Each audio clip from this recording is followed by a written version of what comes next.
예레미야 48장 1절에서 10절 같이 읽도록 하겠습니다. 모압에 관한 것이라 만군의 여호와 이스라엘의 하나님께서 이와 같이 말씀하시되 오호라 느보여 그가 유린당하였도다. 기라다임이 수치를 당하여 점령되었고 미스갑이 수치를 당하여 파괴되었으니 모압의 찬송소리가 없어졌도다. 헤스본에서 무리가 그를 해하려고 악을 도모하고 이르기를 와서 그를 끊어서 나라를 이루지 못하게 하자 하는도다. 만맨이여 너도 조용하게 되리니 칼이 너를 뒤쫓아가리라. 호로나임에서 부르짖는 소리여 황폐와 큰 파멸이로다. 모압이 멸망을 당하여 그 어린이들의 부르짖음이 들리는도다. 그들이 루잇 언덕으로 올라가면서 울고 호로나임 내리막길에서 파멸의 고통스러운 울부짖음을 듣는도다. 도망하여 내 생명을 구원하여 광야의 노간주 나무같이 될지어다. 내가 내 업적과 보물을 의뢰함으로 너도 정복을 당할 것이요 그모스는 그의 제사장들과 고관들과 함께 포로되어 갈 것이라. 파멸하는 자가 각 성읍에 이를 것인즉 간 성읍도 면하지 못할 것이며 골짜기가 멸망하였으며 평지는 파멸되어 여호와의 말씀과 같으리로다.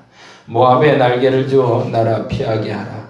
그 성읍들이 황폐하여 거기에 사는 자가 없으리로다. 여호와의 일을 게을리하는 자는 저주를 받을 것이요 자기 칼을 금하여 피를 흘리지 아니하는 자도 저주를 받을 것이로다. 아멘. 48장 1절에서 10절까지가 아니라 원래는 이제 48장 전체를 봐야 모압에 대한 이야기가 나오는데요.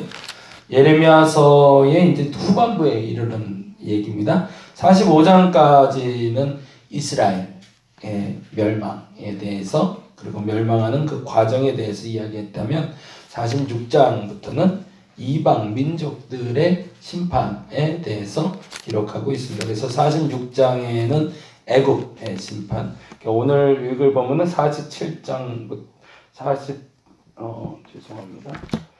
48장부터 49장까지인데 그 중에 그 46장은 애굽에 대한 이야기고 47장은 블레셋 그리고 48장은 모압에 대한 이야기 49장은 암몬에 대해서 이야기합니다. 그러면서 그 주변 국가들도 결국엔 하나님의 손에 의해서 심판받게 될 것이다 라는 이야기가 기록되어 있는데 그 중에 모압이라는 모압이라는 나라에 대해서 약간 좀 살펴보도록 하겠습니다. 왜 하나님이 모압을 심판하게 됐는가를 크게 세 가지로 나눠서 설명을 해요. 1절부터 10절까지에 대해서는 안일함에 대해서 이야기합니다. 조금 좀 재밌는 표현인데 모압은 한 번도 여기 이 성경의 표현으로 말하자면 한 번도 외침을 당해보지도 않고 한 번도 아파보지도 않았기 때문에 그들이 평안할 것이라고 착각하고 산다는 겁니다. 그거를 7절에 다음과 같은 표현으로 하고 있어요. 48장 7절 같이 한번 읽어볼까요? 내가 내 업적과 보물을 의뢰함으로 너도 정복을 당할 것이요 그모스는 그의 제사장들과 고관들과 함께 포로되어 갈 것이라 라고 되어 있어요. 거기에 내 업적과 보물에 동그라미 하시고 의뢰함으로 라고 하시면 좋겠습니다.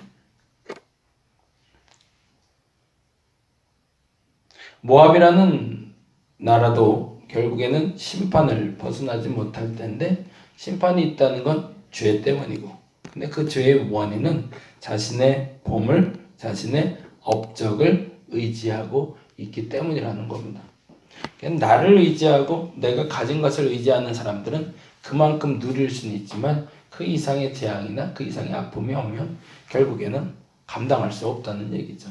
그럼 무슨 말일까요? 거꾸로 말하자면 하나님이 주시는 것을 누릴 수 있을 때 진정한 기쁨인데 그 기쁨을 누릴 생각이 않고 스스로 내가 가진 것을 누리려고 하다 보면 결국에 그것 때문에 고통을 당할 수밖에 없다.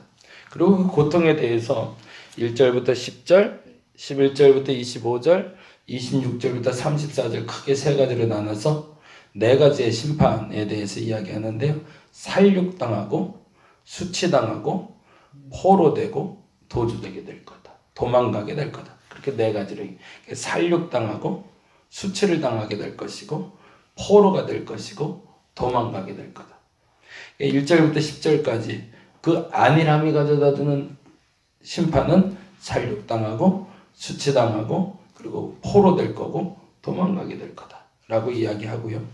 11절부터 25절까지 두 번째 모압을 심판하는 이유에 대해서 이야기하는데 그것은 우상 숭배에 대해서 이야기하고 있습니다. 그가 하나님을 섬기지 않고 그모스 신, 그래서 심지어는 이 모압이라는 나라를 그모스 족속이라고 부를 만큼 그 신에 푹 빠져 있었던 사람들입니다. 분명 하나님을 알 수 있는 기회를 주었음에도 불구하고 하나님을 알지 못하고 그모스 족속에 빠져 있는 사람들, 그모스 신에 빠져 있는 사람들, 전쟁의 신에 빠져 있는 사람들, 그모스라는 신에게 제사하기 위해선 아들을 바쳐야 됐대요. 자식을 바칠 만큼 그렇게 흉측한 그 예배를 제사를 드리면서도 그 제사에서 빠져나오지 못하는 그들에 대해서 하나님이 심판하는데 역시 살육 그리고 수치, 포로됨, 도망이라는 공식처럼 그 네 가지의 일이 그들에게 벌어질 거라고 이야기합니다. 그리고 세 번째로는 26절에서 34절까지인데 그들을 심판하는 세 번째 이유는 교만함이라고 얘기합니다. 근데 그 교만함이 참 한 번 더 되짚어볼 필요가 있는데요. 32절에서 33절입니다. 같이 한번 볼까요? 32절, 33절.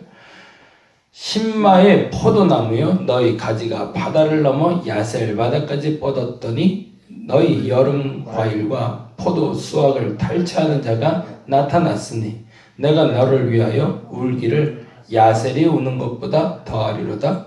기쁨과 환희가 옥토와 모압 땅에서 빼앗겼도다. 내가 포도주 틀에 포도주가 끊어지게 하리니 외치며 밟는 자가 없을 것이라. 그 외침은 즐거운 외침이 되지 못하리로다 라고 얘기합니다. 그러면서 세 번째 심판의 원인은 풍요를 홀로 누린 것에 대해서 얘기합니다. 편안할 것이라고 안일하게 살아간 것도 문제고 우상을 섬긴 것도 문제가 되지만 궁극적으로 가장 중요시 여기면서 그들이 심판받는 이유는 풍요를 홀로 누린 겁니다. 그것을 자랑거리 삼고 이웃과 함께 나누지 못하고 홀로 누리다가 심판당하게 될 거라는 거죠. 작은 교회지만 어찌됐든 나누며 살려고 애를 쓰고 있는데 그래도 감사하게 오늘 그래서 행사가 있다고 그래서 또 감사해요. 네.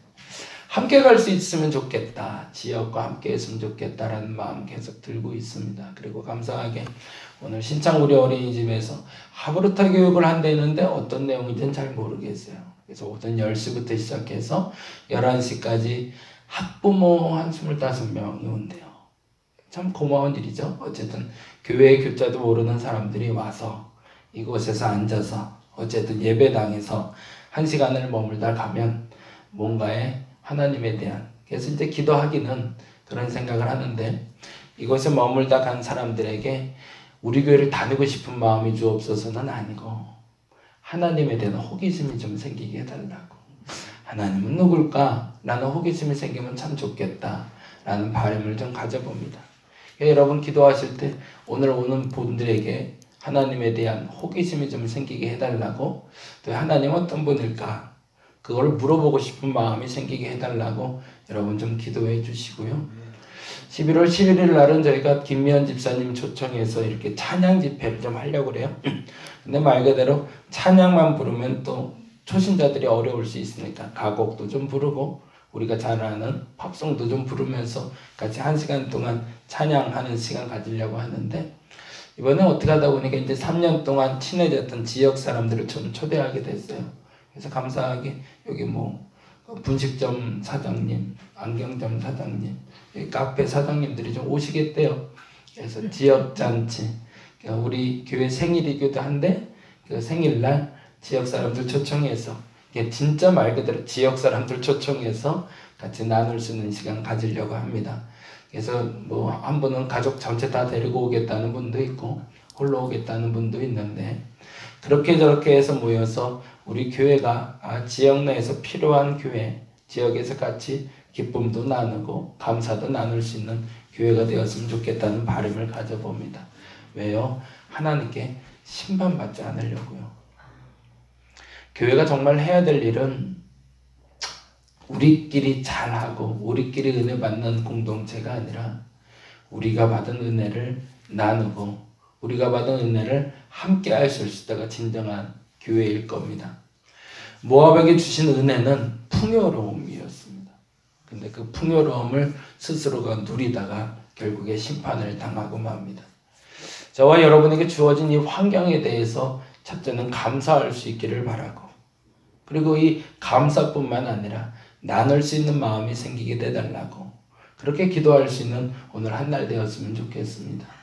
내게 주신 것이 뭔지를 생각해보고 그것을 나눌 때가 가장 큰 기쁨인 줄 알 수 있는 오늘 한 날, 그 한 날이 되기를 간절히 바랍니다. 기도하겠습니다. 가진 것이 있어서 나눈다고 그렇게 생각하다 보면 나눌 수 있는 게 많지 않습니다. 아니, 가지고 있는 게 뭔지 잘 모르기 때문에 그렇습니다. 그러나 가진 것을 나누기 시작하면 생각보다 나눌 수 있는 게 참 많음을 알게 됩니다.